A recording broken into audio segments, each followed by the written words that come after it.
Hello and welcome to the Smart Women in Business vlog and podcast. I'm your host, Jay Mackay from Jay Mackay Communications, marketing consultant and coach who works with people across the world to build the business of their dreams. Today, my guest is Julie Berninger, who is the co-founder of Gold City Ventures, which helps people create Etsy businesses selling printables.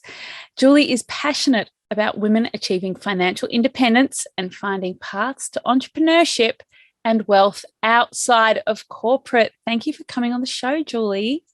Thank you for having me. So tell me about your business journey and how you got to where you are now. Sure. So I spent about 10 years in corporate America climbing the tech ladder, and it was really exciting. It brought me to the West Coast of the US, where there are incredible opportunities for tech. But a couple of years back, I started to feel like there was something more outside of the 9 to 5.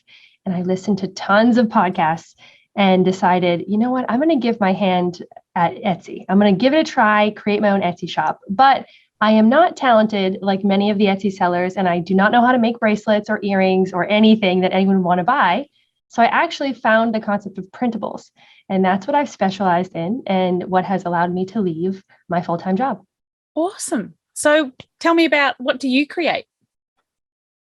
So I was a handmade seller. I created temporary tattoos for bachelorette parties. In the US, back a couple years ago, people would love going to bachelorette parties and would waste so much money buying doodads that they're for one night only, like completely throwaway items. And at the time, I was in my 20s and I was going to a lot of them. So I got the idea to do the tattoos. But then later, when I learned about the concept of printables, I realized, I can still serve this market, the bachelorette party niche, but I don't have to worry about shipping things. I don't have to worry about inventory and thinking about what tattoo designs were more popular than others. I could focus on creating a digital design, something that I made on my computer. I would list on Etsy, and then technically like thousands of people could purchase that design from me with very little or zero action from me after I list the design. So I decided I'm going to sell bachelorette party bar crawl scavenger hunts. So when people go to bachelorette parties, they're often hitting up a couple bars. These are printable scavenger hunts that people can edit, and they can put things on them like buy the bride a shot or request single ladies from the DJ and all the usual things that people check off the box when they're on one of these events. So I switched to selling those, and I just never looked back. Amazing. It's been a long time since I went to a bachelorette party, or hens as we call them in Australia. So business, we're constantly in evolution. So those signs of evolution for you, what were they in terms of how you've scaled your business, and now you're teaching people the paths to entrepreneurship? So how did that opportunity come to you? Sure. So at the same time, I had started a podcast about financial independence. My husband and I had just finished off paying an incredible amount of debt. We had $100K of student loan debt between the two of us. We both had master's degrees. I mean, we had just really married for love and not money, and we were in debt. So we paid off all that debt, and then we were like, well, what do we do now? We have good jobs, we have money coming in, what should we do? And that's when I discovered the concept of financial independence and investing. And this is a particular community in the personal finance world where these people want to save up as much money as they can, and they want to walk away from corporate America in their 30s. So that was our goal. So I actually started a podcast where I would interview people who would achieve financial independence in various ways, at the same time that I was starting my Etsy shop, with the goal of the Etsy shop to help get us to financial independence faster. We can make some money on the side. And that's where I actually brought someone on the podcast who helped me understand the opportunity with printables, and it all came together. Wow. Well, my podcast listeners, they were just as jazzed about the printables concept as me. So I would get emails whenever I would have a guest on talking about printables saying, hey, this is really cool. Like, let's, do you have more information? Let's do something about this. So I actually started a mastermind with my podcast listeners. I didn't have a giant podcast or anything, but there was a group of like maybe a dozen of us that wanted to start this business together. And I ended up running 4 masterminds consecutively in a row, where I wasn't saying, hey, I'm an Etsy expert. It was like, I'm building this alongside with you. Now, after the 4th one, and by that time I had an Etsy shop that was starting to make sales, and it snowballed into something bigger, I got to thinking, well, how, instead of hosting masterminds, and I was also in the process of having my first kid, and I had a lot going on with my corporate job, I said, this is not very scalable. Like, this is requiring me to actually get on and connect with people and push the needle forward, which was wonderful to meet with people, but it just wasn't scalable. So I actually recorded videos of myself of how I create my printables, how I listed all the items in my Etsy shop. And it came together into this nice little tutorial package that I sold as a course. And from there, I actually did that when I was pregnant. Then I went on maternity leave and I didn't have my day job. And then I did have the baby, but I needed something to like keep me sane and also help keep me awake at night because I was just so tired at like 2 a.m. And this Etsy thing and this business and the course, it like jazzed me up. So I actually found a business partner, and together we created Gold City Ventures, which is an online course community that helps people start Etsy printable businesses. And from now, I was able to leave my full-time job, and that's what I do every day. Amazing. So when you're talking about financial independence, are you talking about the FIRE movement, financial independence, retire early? I happen to know about that because I work in wealth as well as having my own marketing consultancy, not managing wealth, but marketing wealth managers and all of that sort of thing. So you mentioned that people are trying to make as much money as quickly as possible. So literally people are retiring in their 30s. Do you want to just expand on that a little bit more for people who haven't been exposed to the concept?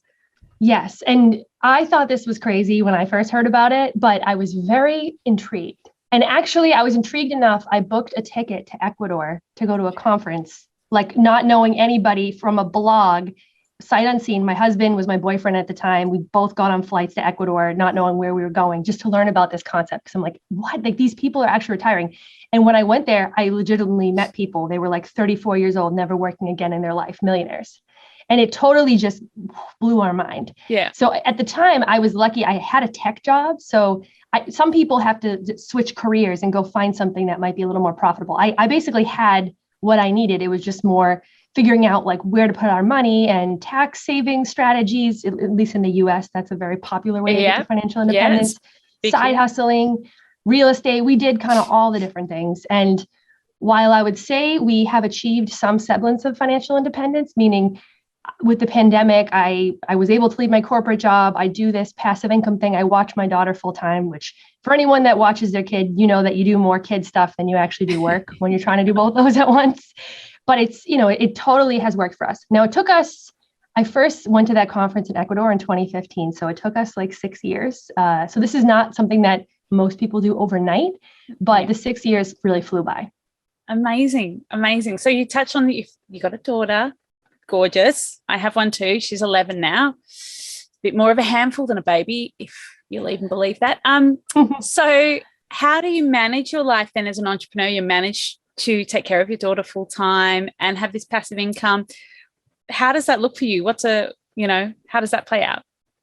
So it is very difficult, and it wasn't something that I planned very well. So the day that I was supposed to come back from maternity leave, and in the US, we don't get much time necessarily. I don't know what it's like in Australia, but I actually was lucky. My job gave me 5 months, which is a really incredible amount in the US. Yeah. And then at the time, there was some legislature that gave an additional 3 months in the state of Washington that I was in. So I was very, very lucky. That's kind of unheard of in the US to get 8 months.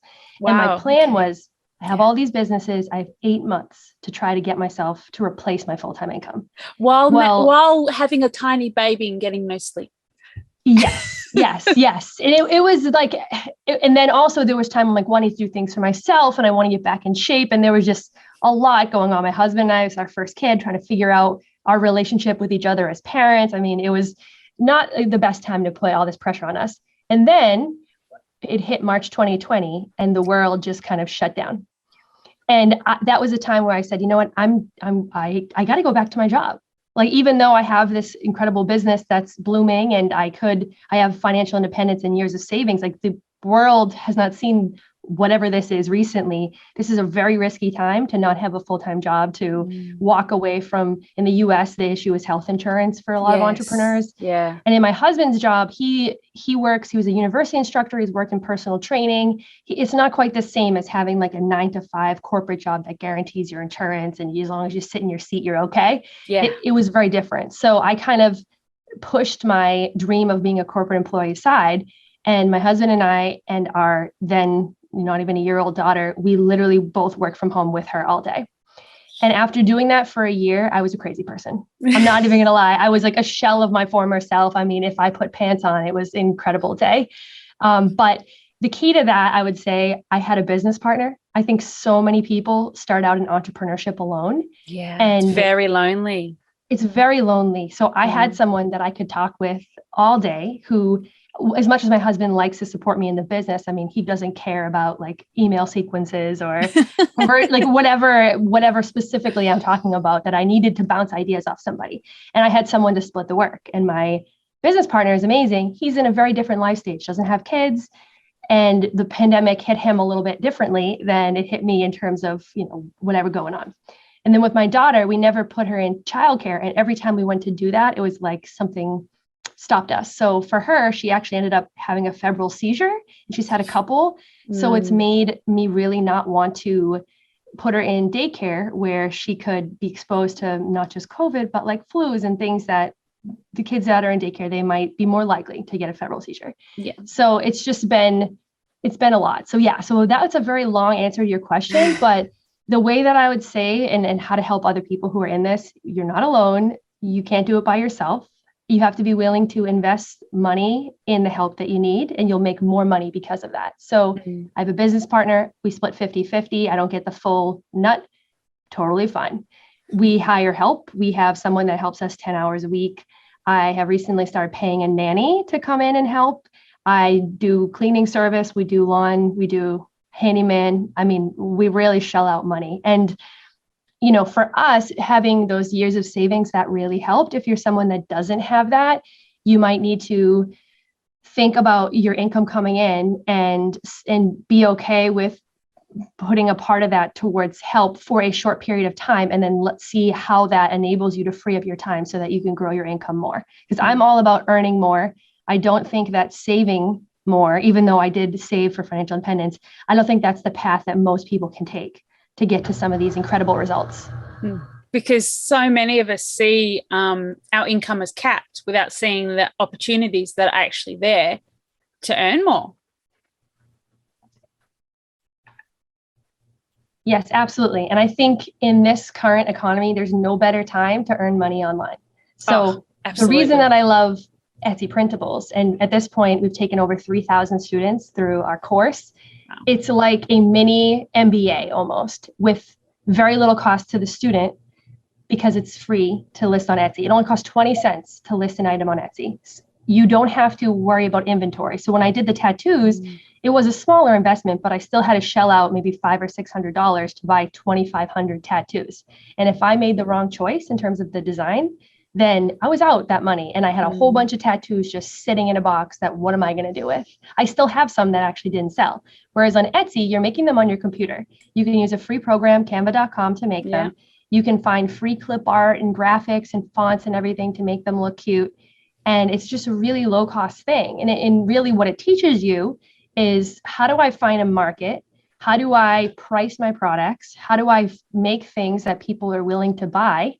And how do I market them? And you can, take that information. And if you don't want to sell on Etsy forever, you can run your own bakery. You can do anything. It's literally the same exact concept. Because the principles remain the same. There's got to be demand. There's got to be, what people are willing to pay for. You've got to be on trend, all of that sort of thing. It's really interesting, isn't it? Those universal business concepts that we can apply to every business. Absolutely. I mean, my friend, she wanted to run a baking booth at our local town. I would call it like a farmer's market. Yeah. And I found myself asking her questions like, well, what do you want to sell? And I realized it's the same thing as Etsy. So she shouldn't stock up on brownies if everyone wants to buy pumpkin spice muffins. And there's ways that you can use keyword research tools and go on Facebook groups and find out from other bakers what's selling before you spend all that time or all that money and investment. Now she was like, okay, hold on, Julie. This is just an idea. You got to take it back 15 steps, because I was like spitballing all excited about her baking business. Friends are like, whoa. And I'm like, they're like, okay, calm down. Yes. It's great to have those people in your life that are not entrepreneurs that can bring you back to reality. But sometimes you just go off on your, idea rocket ship, and they're like, all right, back to earth here. We're just hanging out, chill out. But my friends have been very supportive, actually. So they were one of the first people to take the course, because I wanted to make sure that the course could help people that have no experience. And that was the biggest thing. Like, people are afraid, well, I'm not good at tech, or I'm not a graphic designer, so why would I ever be able to make something that someone would buy? The truth is, you would be shocked that you don't have to be that good. People will buy. I mean, the bachelorette party niche was perfect because all that stuff is so gaudy and bright, and like, you don't need to be a graphic designer to get people to buy things in that niche, for sure. No. And there's tons of niches like that. Yeah. You've just got to find it and go with it. Yeah. So what does a great day in the office look like for you? How do you spend your time actually dropping in and out of your business? So my husband and I have to manage the calendar between the two of us. And now that our daughter is now 2.5, she's doing a little more activities. That's a good age. Yes, it's a great age. And she's starting to get more independent. So we are starting to pencil in like different activities for her too. But for me, I think the morning is really about connecting with my business partner to make sure that we're on the same page regarding things. And we're at the scale in our business now that we have to start outsourcing and delegating. So actually, we have a group Slack channel with our company, and we have content managers, and we have people that they are virtual assistants that make products for us. And we have a developer who's kind of like a consultant that helps us with tracking and systems and things like that. So I guess I would say I'm more of the manager than the doer. But for myself, I like connecting with the students, and I like writing the content in the emails because it's sort of cathartic to me, I guess. And it's the personal story. So I do include time in my day to still do that. We do like Facebook Lives in our membership community where we answer questions. And sometimes I'm giving sort of like one-on-one feedback to students too. So I still keep that despite trying to delegate everything else. Yeah, it's the elevating. We start off in business doing everything, and then getting to the point where you can elevate yourself to take yourself off the tools. You don't have to delegate everything. You can keep the bits that you find fun, and that keep your personal connection to the business. And you know, your genius is why people buy into your business. So having you there and available is part of the appeal, I guess. Yeah, absolutely. And I know that and actually I just joined a mastermind where you're sort of sold from the owner, but then you move on to the coaches. And actually that model, it does intrigue me. I'm interested in that model because maybe the first day I'm like, wait, where is she? But then I kind of fell in love with the coaches. I'm like, oh, these coaches are really cool too. Yeah, it's interesting. It is a model I'm getting more exposed to as I'm sort of going up through my own digital sort of evolution in terms of how I approach masterminds. And I still have my personal small ones, but the bigger ones, it's interesting. You get the second tier who are just as well qualified, and often personality match can be different as well, which is really interesting. So you mentioned Slack. So what other programs and tools do you and your team use to be effective and efficient in business and productive? Okay. So while coming Slack from tech space, Slack is definitely the main one. I think and of course we have an email software like ConvertKit. We've used Lead Pages, ClickFunnels, all of the sales page software that possibly exists. We've advertised on every platform, Quora, LinkedIn, Snapchat to Facebook, Pinterest, all of those things. I think maybe what most people aren't doing that we kind of leveled up this year with the help of our consultant, Larry Ludwig is our consultant that we're working with. He helped us introduce Woopra, which is a very expensive analytics platform. It's like $1,000 per month, but it kind of helps you put touch points on every element of your business. And that's been really exciting to see, okay, well, the customer journey. I mean, I have an idea of where customers are coming from because I can see where the last referral is because we do have an affiliate program, but I had no idea that, they're looking at these 8 other things before making the decision to join the course. And that was kind of eye-opening. And sometimes you got to pay for a little bit of expensive help through software and consultants who specialize in this in order to get there. But it really does amplify how you can get in touch with those customers. It's mind-blowing, some of the stuff that's out there. Yeah, absolutely. And I mean, the same thing can apply. I mean, from these lessons that we're learning with our business, we're applying it to our Etsy shops and our course as well. And the idea that, and I love this being a parent, I don't want to waste my time creating anything that won't make money. Like it's in some ways at the beginning, it was like an escape. I mean, I would go and run in circles if I could have 2 hours to myself sometimes. But, I love for the business stuff. I don't want to create a product that's not going to sell. And that's something that I think elevates our course over some of the other ones out there, is just we're coming from a place of keyword research, and we use like 5 different tools in order to make sure that this exact printable is going to have a market and is going to make a sale quickly and doesn't have much competition and is hitting up all the key features that people are searching for. And we can tell because we have all these different tools that help us spy on, what's going on, what's selling for other people, et cetera. So that's kind of how we approach it. Some people may feel like it strips the fun or the spirit out of it. But for me, I'm that kind of analytical, sciencey nerd type person. So I love the data. Give me the numbers. That's what I want to see. I'm not necessarily one that's like, I'm a super creative person and this is what was in my heart that day. That's not me at all. Yeah. I'm super creative, but marketing is all about making data-driven decisions. And I am a total data geek. Like I don't, you can do what you want, but unless you've got the data there, it ain't going to fly. Like, nope. You're not going to get it past me. Sorry. So one of the things that affects every entrepreneur I know at some stage of their journey is imposter syndrome. So what are your methods to overcome the bad days in business? I think, for me, imposter syndrome, I've definitely felt that. I mean, if anything, I felt that more being a woman in tech, because there was a certain point where I'm literally the only person. I'm in a group of guys. When I moved out to Seattle and had our baby, my baby shower, I couldn't have a female baby shower.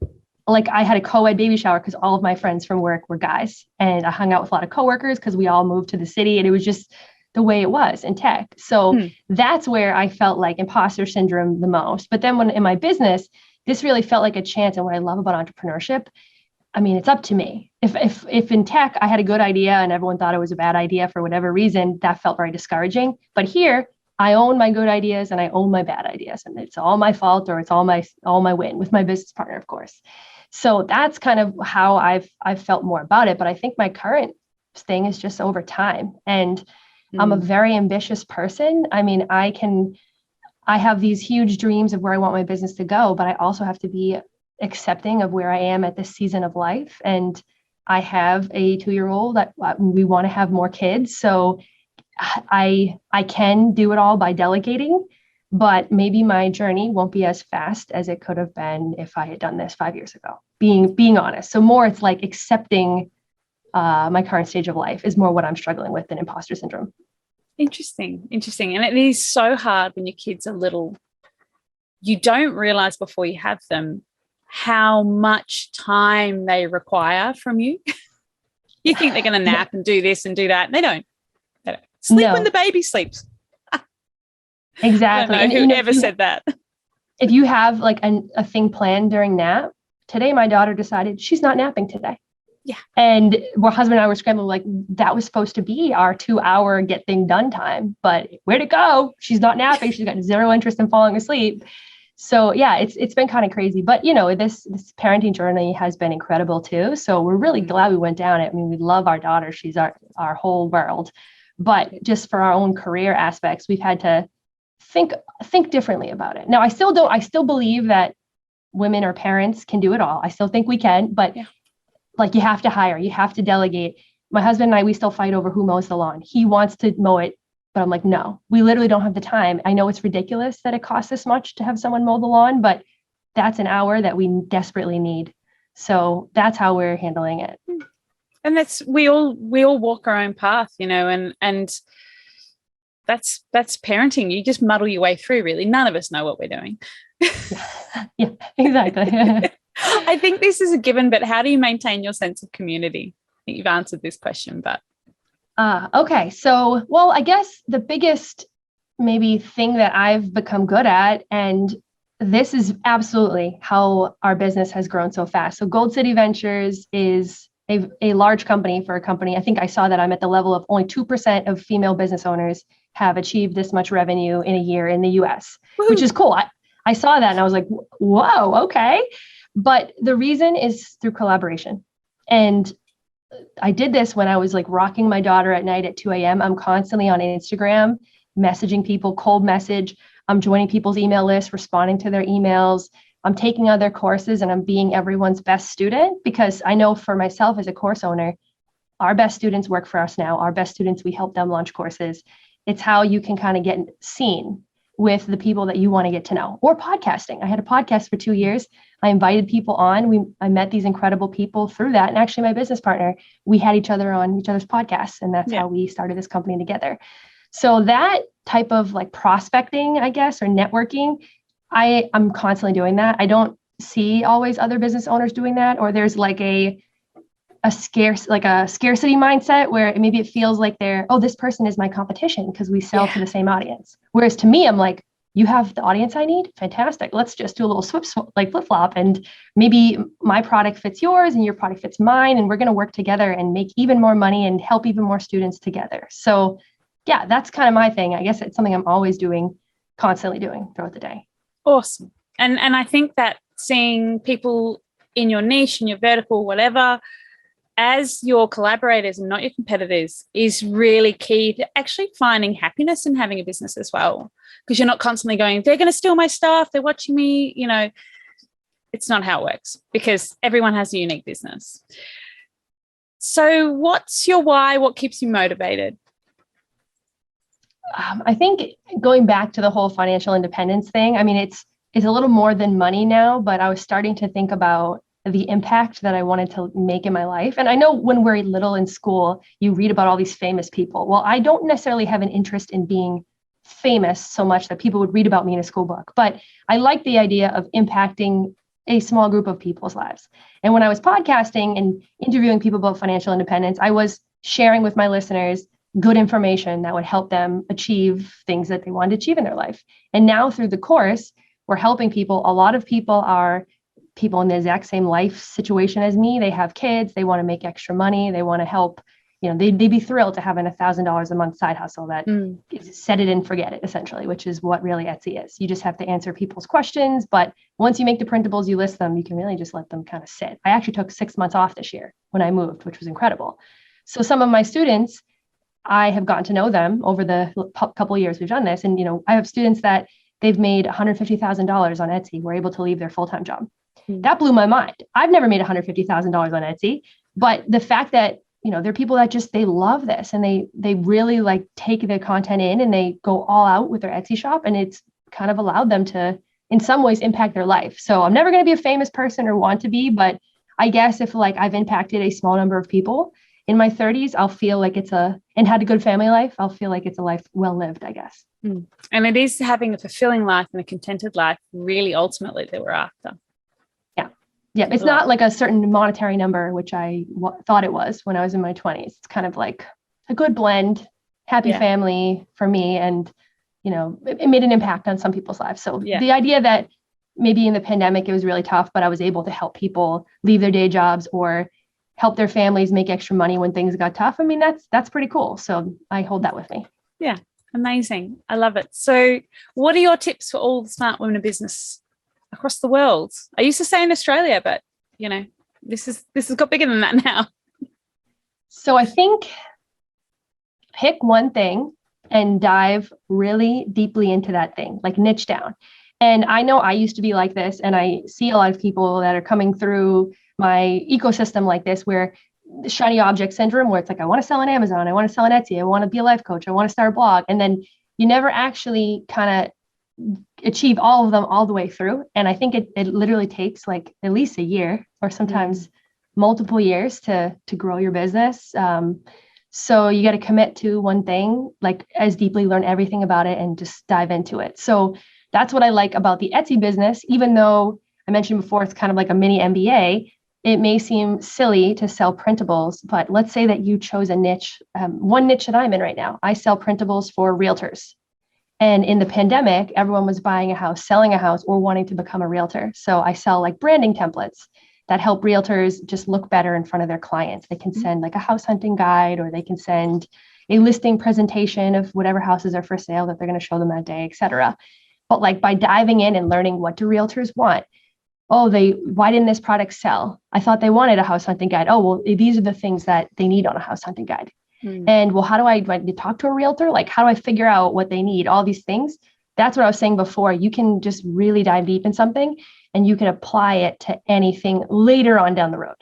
So my one piece of advice would be just like go as deep, as niche down as you possibly can, learn everything about your target customer and what they need, and make sure it's a niche that's profitable, because you can do a niche that people don't want to spend money in. But, you know, the realtor one was good because it was popular with current events and people are willing to spend money to make money because they think they're going to make money as realtors, which they were in the pandemic. Yeah. So they certainly are over here.